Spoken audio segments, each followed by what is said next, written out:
Alors, dans l'actualité de ce jeudi 24 octobre, j'aurais eu besoin, je pense, de toute la journée pour passer au travers de tout ce qui se passe aujourd'hui. Il y a tellement de choses, je dis aujourd'hui, mais je dirais plutôt cette semaine, il y a tellement il y a tellement de sujets dont on pourrait discuter dans l'actualité. Donc, on va d'abord vous présenter un reportage. On vous l'a présenté dans le bulletin de nouvelles, mais quand même, c'est une nouvelle ça fait longtemps qu'on travaille là-dessus. Et je le mentionne, cette nouvelle a été publiée par notre ex-journaliste ici, José Soucy, qui est maintenant journaliste au journal Le Placoteux. Et José nous apprenait qu'il y aura maintenant une SQDC à Montmagny, donc du cannabis bientôt en vente légale à Montmagny. Et Jean Carbonneau, à cet effet, nous a préparé ce reportage. CMA-TV a appris mercredi matin par la voix du journal Le Placoteux de l'ouverture dans les prochains mois d'une succursale de la Société québécoise du cannabis à Montmagny. Contactée par CMA-TV Information, une représentante média nous a confirmé que Montmagny accueillera dès le 27 janvier prochain la 102e ou 103e boutique québécoise de vente de produits du cannabis. Montmagny va être la toute première succursale à accueillir un nouveau concept, un concept de petite surface. Donc, c'est une succursale qui aura une superficie d'environ 1800 pieds carrés. C'est une petite surface qui est quand même adaptée à la taille du marché. On va offrir environ 250 produits. La succursale de Montmagny va être située au 89 boulevard Taché-Ouest. Donc, je pense pour les gens du secteur, vous connaissez très bien. C'est quand même un boulevard très passant où on retrouve des épiceries, on retrouve des restaurants, des pharmacies. Comme nous avons pu le constater, les travaux de transformation des lieux sont présentement en cours de réalisation. Chaque fois qu'on s'installe dans une nouvelle localité, il y a plusieurs choses qu'on doit considérer. Bon, d'abord, est-ce que la ville nous autorise à nous y installer?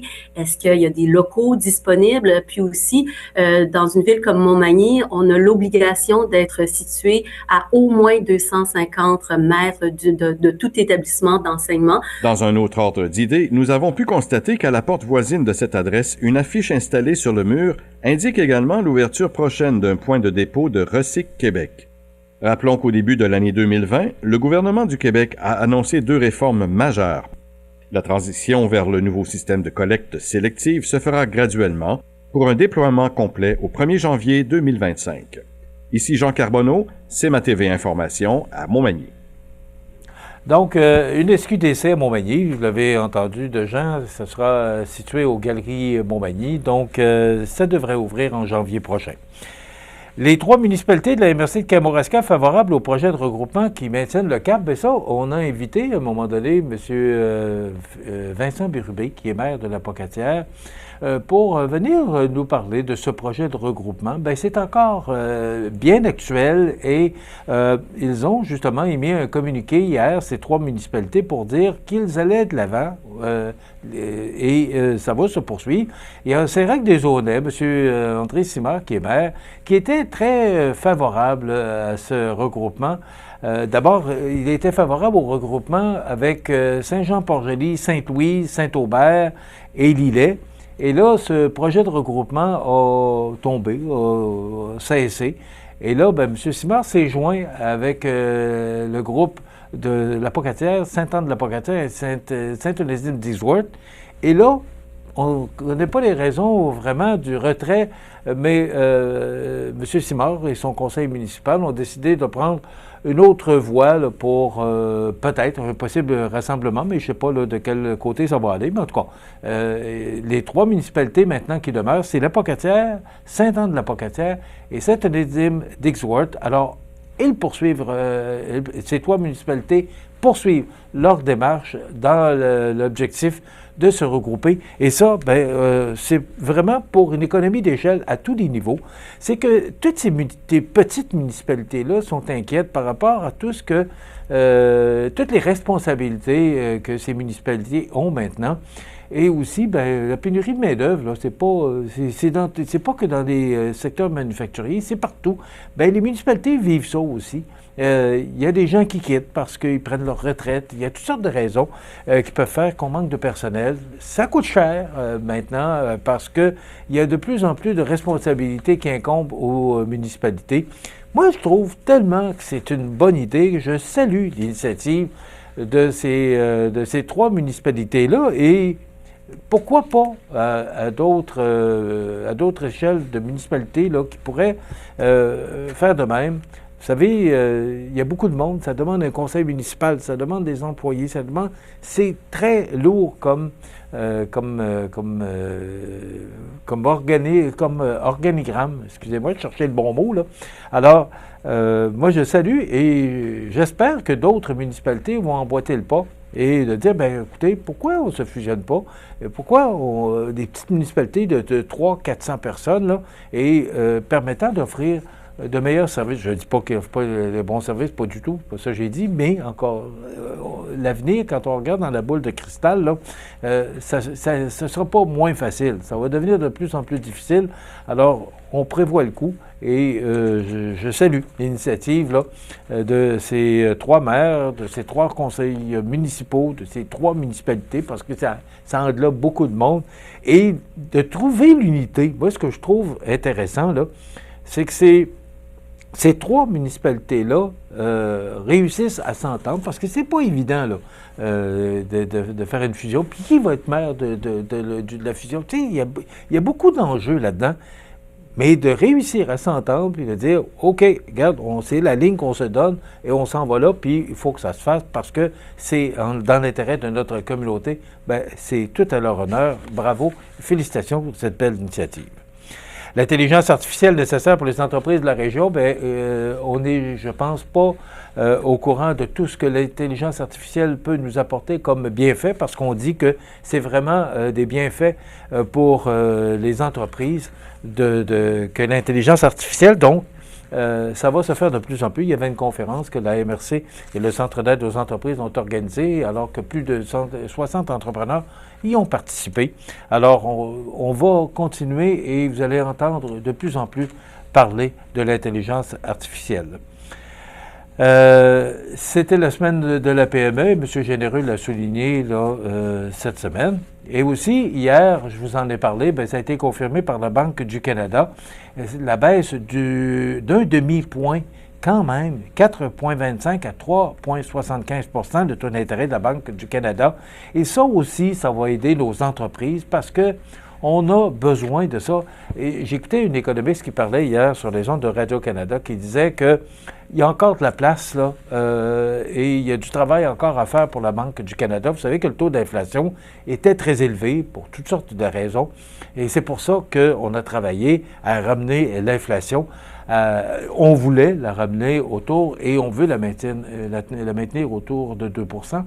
Mais là, elle est à 1,6 au mois de septembre. Alors, le fait d'abaisser le taux d'un demi-point, là, ça donne de l'air aux entrepreneurs, aux entreprises. Ça donne de l'air aussi aux gens là, qui doivent renouveler leurs hypothèques là, au cours des prochains mois. Là. Vous savez que les taux d'hypothèque, il y a 5 ans, là, pour ceux qui ont signé pour 5 ans, étaient vraiment bas. Alors, imaginez-vous là, qu'ils vont faire le saut lorsqu'ils vont connaître le nouveau taux d'intérêt là, pour renouveler leurs hypothèques. Donc, à partir du moment où on paie 200, 300, 400 $ de plus par mois pour une hypothèque, on prend cet argent-là pour payer l'hypothèque, et là, on va prendre cet argent-là pour va dire, là, il va manquer 300-400 $ à quelque part. Et là, qu'est-ce que ça fait? C'est que les gens achètent moins parce qu'ils sont moins capables, parce qu'ils doivent payer leur hypothèque, et c'est ce qu'il y a de plus important, la maison, mais aussi l'alimentation. Et on sait que le coût de l'alimentation a considérablement augmenté ces derniers temps. Alors, tout ça fait que la baisse du taux d'intérêt d'un demi-point hier, c'est très bénéfique, et on s'attend, parce que la prochaine annonce se fera quelques jours au début du mois de décembre, là, et on s'attend encore à une baisse au moins d'un quart, sinon d'un demi-point. Du moins, il faut que l'inflation continue à être aux alentours de 2 % ou en bas de 2 %. On nous dit que le masque est obligatoire maintenant et de retour dans les hôpitaux de Chaudière-Appalaches. Donc, on parle des 4 hôpitaux. Alors, ça veut dire que le masque est obligatoire, là, mais seulement dans les régions. Le masque en application dans la mesure concerne les 4 hôpitaux du CI3S de Chaudière-Appalaches uniquement lors des soins de proximité. Mais quand même, hier, j'enregistrais la chronique santé qu'on va vous présenter la semaine prochaine avec Daniel Lachance, qui nous parle de la vaccination, puis que c'est de plus en plus important. Alors, le virus, il se propage et il faut se protéger encore plus dans nos centres hospitaliers. Donc, soyez pas surpris là, si vous arrivez à l'hôpital et qu'on vous demande de porter votre masque.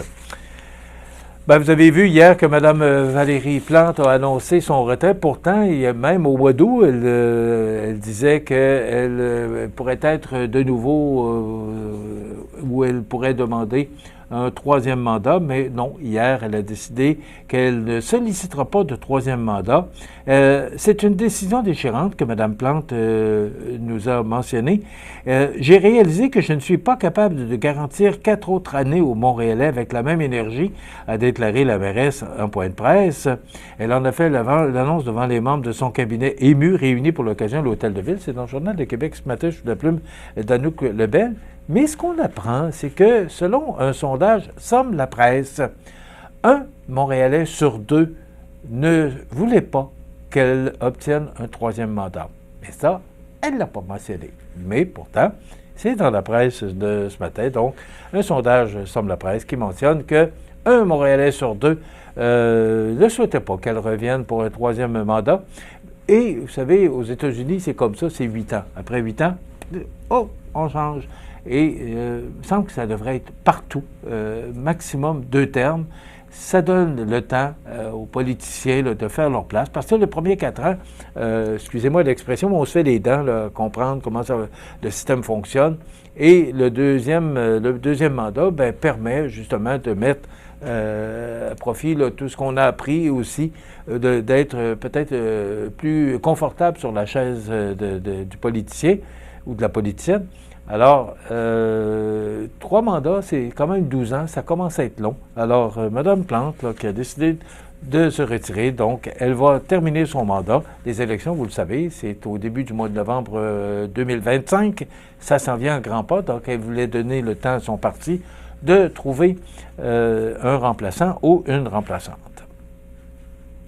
M. Trudeau qui dit que le Parti libéral est uni. Donc, M. Trudeau, là, qui a profité hier de cette rencontre avec son caucus là, pour vraiment mettre les points sur les i et les barres sur les t. Il reste en poste avec 3 petits points, parce que c'est pas terminé pour M. Trudeau. On sait que le 31 octobre est la date, là, la date butoir que le chef du Parti du Bloc québécois, M. Blanchette, a donné, parce qu'il a demandé des faveurs à M. Trudeau là, par rapport au chèque de pension là, qui pourrait être augmenté pour les 65 ans, 75 ans. On sait que le chèque de pension a été augmenté pour les 75 ans et plus. M. Blanchette demande qu'il soit augmenté pour les 65 ans à 75 ans et aussi pour la gestion de l'offre. Là. Donc, il a demandé deux de ces points. M. Trudeau. Et là, M. Trudeau doit donner sa réponse. Sinon, M. Blanchette va jaser avec les autres partis. Et c'est là que peut-être le gouvernement de M. Trudeau, qui est minoritaire, pourrait tomber. Donc, ça va être une histoire à suivre. Là. Mais disons que c'est des temps assez difficiles pour M. Trudeau. 24 députés ont demandé un changement de chef. Mais M. Trudeau tient à rester et tient à être là de la prochaine élection. Donc, ce sera une histoire à suivre. Faites-vous-en pas, vous n'avez pas fini d'en entendre parler. J'ai trouvé ça intéressant sous la plume d'Antoine Robitaille ce matin. Il parle de la consultation bidon pour le changement d'heure. Antoine Robitaille, qui est chroniqueur dans le Journal de Québec. Quand j'ai entendu, et je cite M. Robitaille, quand j'ai entendu le ministre de la Justice, Simon Jolin Barrette, annoncer sa consultation en ligne sur le changement d'heure, comme plusieurs, je me suis demandé pourquoi maintenant. Écoutez bien, c'est toujours dans la chronique de M. Robitaille, pourquoi un point de presse à l'Assemblée nationale? Le gouvernement lance régulièrement des consultations sans qu'il y ait un tel battage. Nul besoin d'être théoricien du complot pour y voir une manœuvre de communication. S'agissait-il d'occulter les dernières informations embarrassantes dans le dossier Nordvolt ou d'enlever un peu de lumière à Paul Saint-Pierre Plamondon qui a su profiter de la plus récente controverse sur la laïcité, l'affaire de l'école Bedford, un peu des deux. Donc, et on a parlé, moi, premier, j'ai embarqué là-dedans, l'histoire du changement d'heure, parce que c'est pas la première fois que ça revient. Puis il me semble qu'on devrait régler ça une fois pour toutes. Le problème, et comme le mentionne M. Robitaille également, le problème, c'est est-ce qu'on doit garder l'heure d'été ou l'heure d'hiver? Ça, c'est loin d'être réglé. Est-ce qu'on veut qu'il fasse plus clair le soir ou le matin? Et chacun a sa position là-dessus.